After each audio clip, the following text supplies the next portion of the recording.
More than 300 couples have wed under the law since its passage.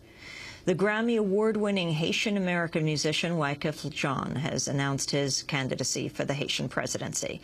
Wyclef says he will speak as a voice of Haitian youth, who make up over half of Haiti's population.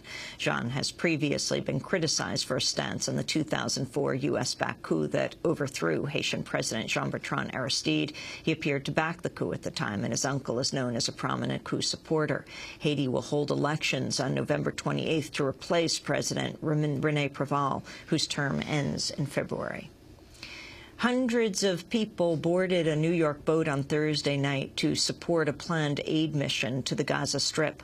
Organizers with the U.S. Boat to Gaza campaign are hoping to raise at least $370,000 to join the new international aid flotilla planned for later this year. The boat is named the Audacity of Hope, after President Obama's best-selling book. Michael Ratner of the Center for Constitutional Rights praised the new effort. Not enough aid is getting in for people to survive.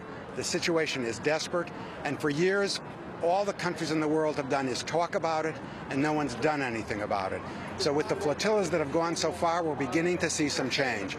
And my view is that change, social change, progressive change, change in the blockade, comes when we have people actually engaging in action to break a blockade that is, in my view, utterly illegal. Also supporting the campaign was Emily Hanakowitz, the 21-year-old U.S. art student who lost her left eye in May after being shot in the face by an Israeli tear gas canister at a protest against Israel's deadly attack on the first Free Gaza flotilla. The main thing is that when you're not there, it can seem so much more shocking to talk about freeing Palestine and freeing, when you talk about the blockade on Gaza, and trying to see Palestinians just as regular people. When you're there, it just makes so much sense.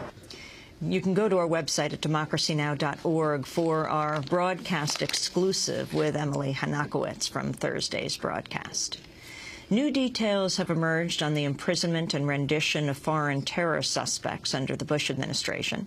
The Associated Press reports the CIA brought 4 key prisoners to Guantanamo earlier than previously thought, and then returned them to overseas prisons to avoid the prospect of their receiving a legal defense and recounting their torture in U.S. custody. The 4 arrived at Guantanamo Bay and in September 2003 after being collected from secret prisons abroad. But the suspects were sent back to secret prisons overseas in March 2004, just weeks after the Supreme Court announced it would begin hearing oral arguments in a case challenging Guantanamo detentions. Democratic Congressmember Dennis Kucinich of Ohio has introduced a measure that would bar the targeted killings of U.S. citizens. In a statement, Kucinich said, quote, "It was unacceptable when detainees at Guantanamo were held without due process, especially since many were later exonerated. It's unimaginable that the U.S. would then replace detainment with outright killing," he said. The Justice Department has charged 14 people with providing support for the militant group al-Shabaab in Somalia. Attorney General Eric Holder unveiled the case in Washington. Today, the Department of Justice unsealed 4 separate indictments charging 14 individuals with terrorism violations for providing money, personnel, and services to al-Shabaab, a terrorist group operating in Somalia with ties to al-Qaeda. 2 of these individuals have been arrested. Now, these indictments and arrests in Minnesota, Alabama, and California shed further light on a deadly pipeline that has routed funding and fighters to al-Shabaab from across the United States. New figures show unemployment claims have reached their highest level in 4 months. The Labor Department says claims increased this week by 19,000 to 479,000.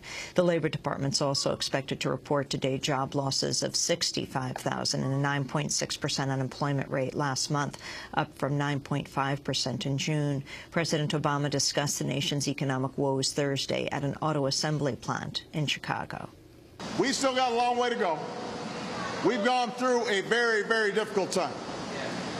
The auto industry's gone through a difficult time, and it's not back to where it needs to be. Our economy's not yet where it needs to be.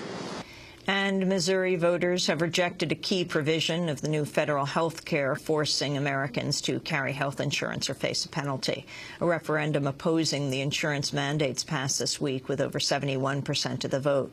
It's unlikely the vote will affect policy, as the measure doesn't take effect until 2014, and the issue will likely be decided through the courts before then. And those are some of the headlines. This is Democracy Now!